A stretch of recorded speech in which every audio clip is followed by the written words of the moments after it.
Reverendíssimo Diácono Sandoval, caros ouvintes da Cacau FM e Bicaraí Web Rádio, irmãos e irmãs que rezam de casa pelas redes sociais da nossa paróquia, povo de Deus que aqui se reúne na igreja para participar desta Eucaristia. Estamos celebrando o terceiro domingo da Quaresma. Como o tempo está veloz, né? Daqui a pouquinho estaremos celebrando a Páscoa do Senhor. Então, com essa velocidade do tempo, nós precisamos também melhorar o nosso caminho de preparação para celebrarmos a Páscoa do Senhor. Toda a liturgia nesse tempo quaresmal vem ao nosso encontro fazendo-nos um convite à verdadeira experiência de conversão. Precisamos mudar de vida. Precisamos permitir que a palavra de Deus nos tire da nossa zona de conforto. Precisamos permitir que a palavra de Deus entre em nosso coração e nos faça meditar, refletir sobre a nossa vida.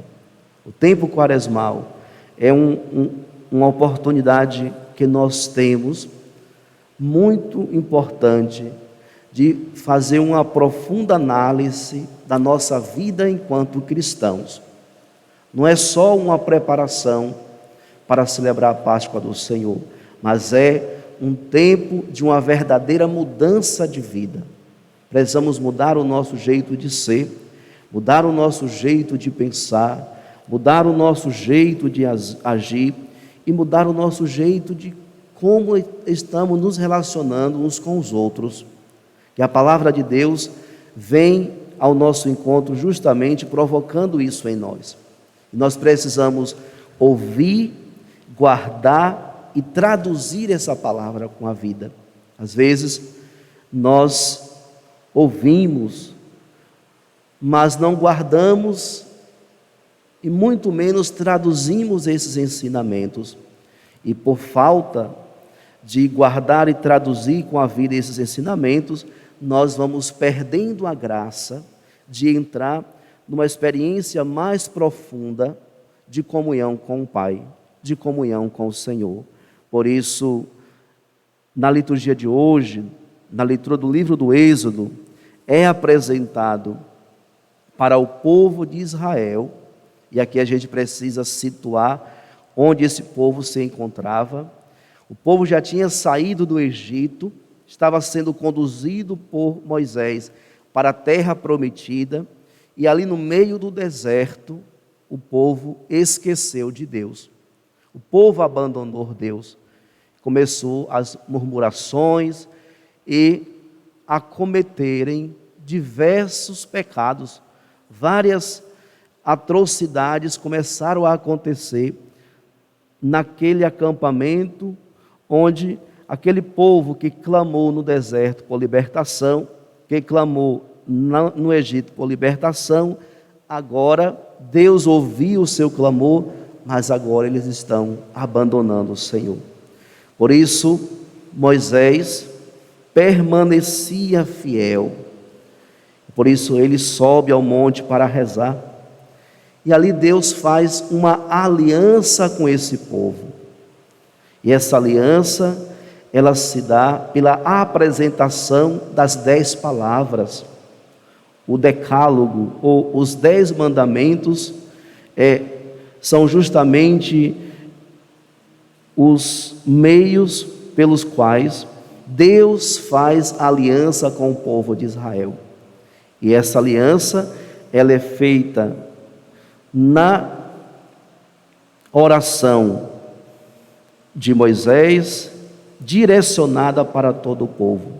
Quando Moisés desce do monte, ele traz consigo as tábuas da lei, ou seja, apresenta para o povo o decálogo, os 10 mandamentos, e ali Deus imprime no meio daquele povo esses ensinamentos e apresenta os 10 mandamentos como um direcionamento e um caminho que iria possibilitar a entrada desse povo na terra prometida. Se o povo cresce, se o povo acolhesse e passasse a viver os 10 mandamentos, eles sairiam daquela situação difícil que estavam vivendo e começariam de novo a caminhar.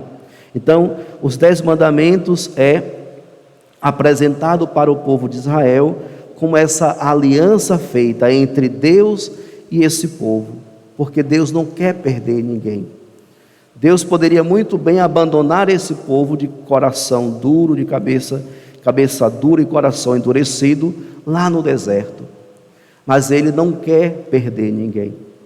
Ele encontra meios para orientar esse povo e salvar o povo de si mesmo. A salvação que é apresentada pelos mandamentos é salvar o povo dos seus próprios pecados. E aí, caríssimos irmãos e irmãs, o primeiro mandamento que Deus apresenta para o povo é justamente este: Eu sou o Senhor teu Deus, que te tirou do Egito e da casa da escravidão. Não terás outros deuses além de mim. Não farás para ti imagem esculpida, nem figura alguma do que existe em cima nos céus ou embaixo na terra, ou do que existe nas águas ou debaixo da terra. Não te prostrarás diante desses deuses, nem lhe prestarás culto, pois eu, o Senhor teu Deus, um Deus ciumento. Sou o Senhor teu Deus, um Deus ciumento. Então, Deus exige, pelo primeiro mandamento, o retorno da fé e do compromisso desse povo para com Ele, que o libertou da escravidão do Egito e está conduzindo para a terra prometida. Permitam-me um esclarecimento nesse texto. Os nossos irmãos evangélicos, os protestantes, se apropriam deste texto para dizer que nós, os católicos, adoramos os falsos deuses, que nós construímos com as nossas mãos imagens de santos, imagens de homens e mulheres, e estamos vivendo então essa experiência que é tão condenada por Deus aqui no livro do Êxodo. Mas, caríssimos irmãos e irmãs, de fato, Deus condena fazer qualquer imagem esculpida de qualquer coisa, não só de pessoa, mas de qualquer outra coisa, e colocar no lugar de Deus. Esse é o que Deus exige, que não se pode colocar nada no lugar de Deus. Deus tem a primazia em nossa vida. Deus deve estar sempre em primeiro lugar. E eu não entendo por que tanta incompreensão, porque nós, os católicos, nunca queiremos abandonar o Deus vivo, abandonar o Deus verdadeiro para adorar os santos, para adorar as imagens. Às vezes, por que vocês têm imagem dentro da igreja? Caríssimos irmãos e irmãs, o nosso templo, a nossa igreja é uma igreja que traz muitos sinais que revelam o sagrado. Muitos sinais que revelam o sagrado. O Brasil ainda tem algumas igrejas que conservam os afrescos, conservam muitas pinturas, conservam os ícones que comunicam o sagrado. Apesar de ter esvaziado muito a nossa igreja no Brasil com esses sinais, mas muitas igrejas antigas, quando a gente visita, a gente encontra muitos sinais. Essas imagens que estão aí, elas não são para nós deuses, não, são sinais sacros que nos remontam ao Deus verdadeiro. Então, quando nós viemos aqui na igreja do Senhor Deus Menino, nós encontramos a imagem de Santa Dulce dos Pobres, nós encontramos a imagem do Sagrado Coração de Jesus, a imagem da Imaculada Conceição, de Santo Antônio. Essas imagens estão aí justamente como um sinal do sagrado entre nós. Quando nós olhamos para a imagem de Santa Dulce dos Pobres, nós não a adoramos e não a temos como uma deusa, mas nós a reconhecemos que Deus foi tão presente na vida dela, ela foi tão obediente aos 10 mandamentos, que hoje ela alcançou o alto e o maior grau que se pode alcançar na vida, que é a santidade.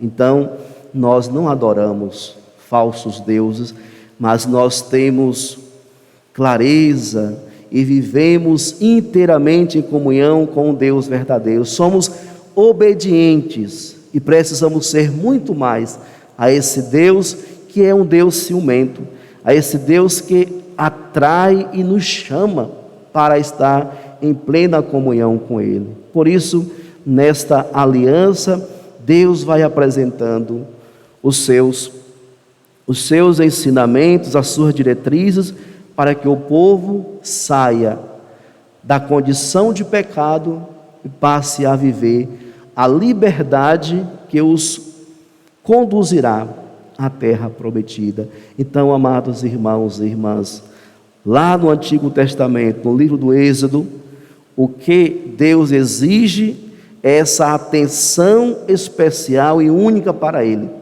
Mas Deus não condena que nós tenhamos um respeito, uma admiração, uma veneração com tantos homens e mulheres que viveram santamente aqui na terra e que nós os acolhemos como os nossos modelos, como os nossos intercessores, como aqueles que já alcançaram a graça de estar na presença de Deus pela vida de santidade que aqui viveu na terra. Então nós não somos idólatras, nós não seguimos outros deuses, mas nós vivemos a nossa fé em plena comunhão com o nosso Pai, aquele que nos deu a vida e que diariamente nos acompanha e nos convida a caminhar com Ele. Os mandamentos seguem nessa primeira aliança e cada mandamento vai na direção de um pecado que era cometido no meio do povo, o povo de Israel. Mas tem um outro ponto que nós também às vezes somos incompreendidos. Lá no versículo 11, diz assim: porque o Senhor fez em 6 dias o céu, a terra e o mar, e tudo o que eles contêm, mas no 7º dia descansou. Por isso o Senhor abençoou o dia de sábado e o santificou. Muitos católicos, muitos irmãos nossos, ficam com a dúvida: por que que nós guardamos o domingo e não o sábado, se está lá na Bíblia, no livro do Êxodo, capítulo 20, de 1 a 17, falando que Deus descansou no sábado, abençoou e santificou esse dia? E aí muitos católicos ficam nessa dúvida: por que eu tenho que guardar o domingo e não o sábado? Caríssimos irmãos e irmãs, é preciso lembrar que esses 10 mandamentos foram constituídos para uma aliança, um povo, o povo de Israel, o povo da primeira aliança, e tinha todo um porquê desses mandamentos. O povo era explorado, o povo era massacrado. Então esse mandamento do sábado era um dia para que as pessoas pudessem descansar e ir ao templo para rezar. Só que nós somos o povo da nova aliança. A nossa aliança foi constituída no sangue de nosso Senhor Jesus Cristo. Então, nós não abandonamos o Antigo Testamento. Nós vivemos e acolhemos todos os ensinamentos, aprendemos muito com a experiência de fé, desde Abraão, que é o primeiro pai da fé, a José, que é o pai adotivo de Jesus, na linhagem, na árvore genealógica de Jesus. Então, lá de Abraão até José, nós vivemos e aguardamos, cremos e seguimos os ensinamentos no Antigo Testamento. No entanto, por fazermos parte da nova aliança, Jesus imprime no coração dos seus seguidores novos mandamentos e outros ensinamentos. E justamente nós vivemos, cremos e nos conduzimos por aquilo que Jesus nos ensinou e apresentou como caminho para a nossa salvação. Então, por que nós não guardamos mais o sábado e sim o domingo?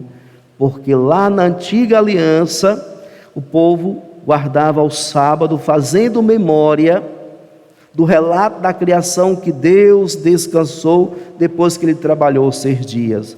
Nós guardamos o domingo porque nós fazemos memória, atualizamos o dia em que o Senhor nos salvou, o dia da nossa salvação. E o Evangelho vai dizer justamente isso, né?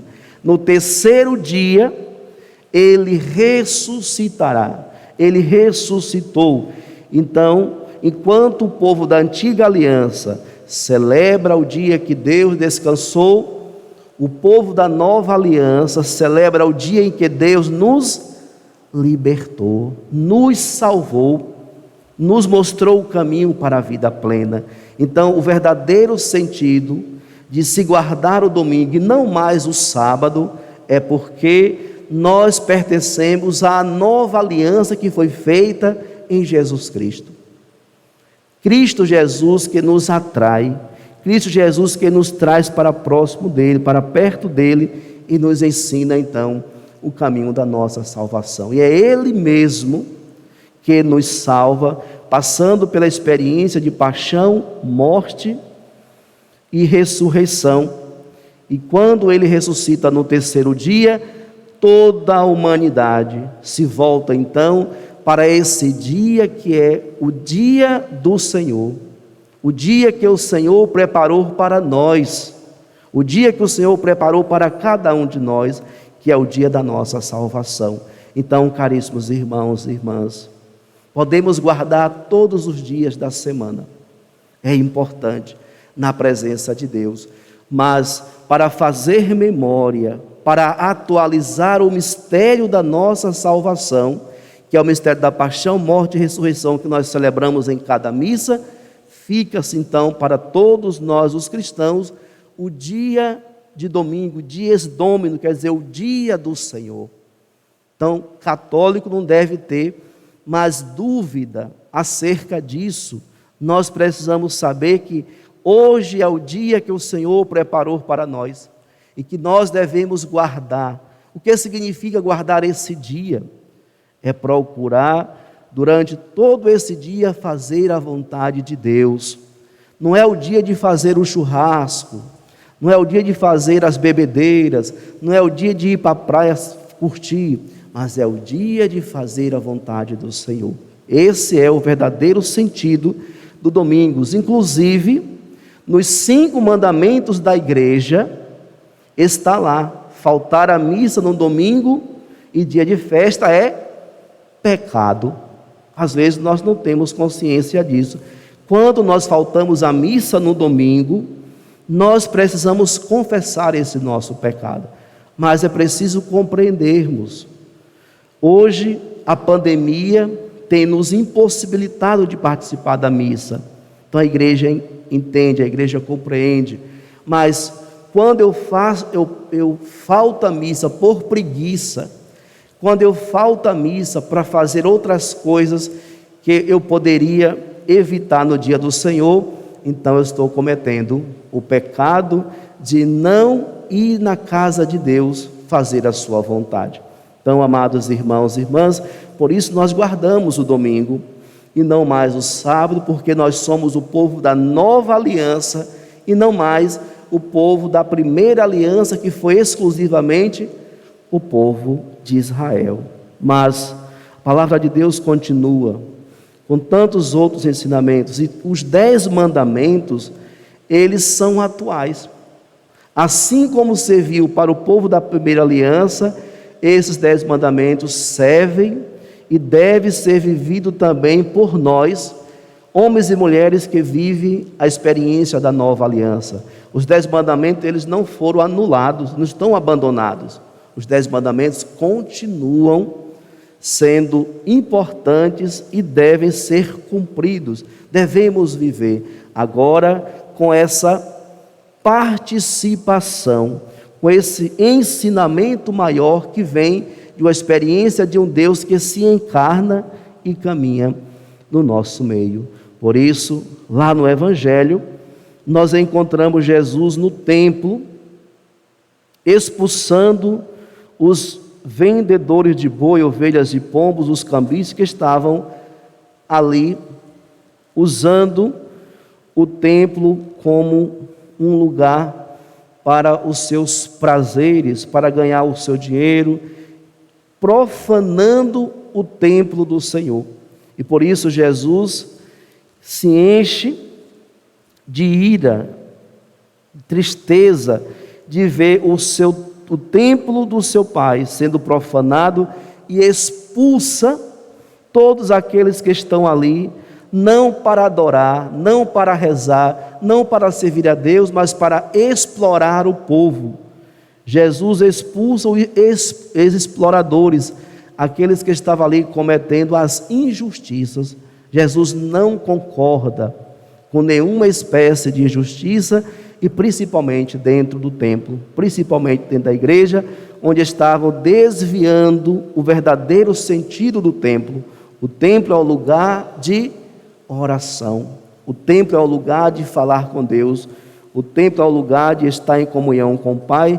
Mas naquele tempo, quando Jesus chega, encontra o templo sendo um lugar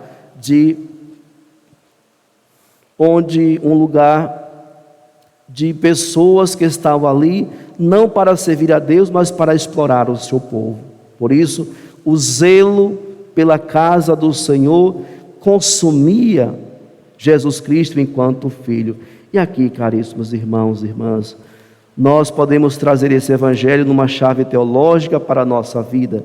Jesus, falando aos fariseus, diz justamente isso, que ele destruiria o templo em 3 dias, em um dia e em 3 dias ele iria erguer esse templo.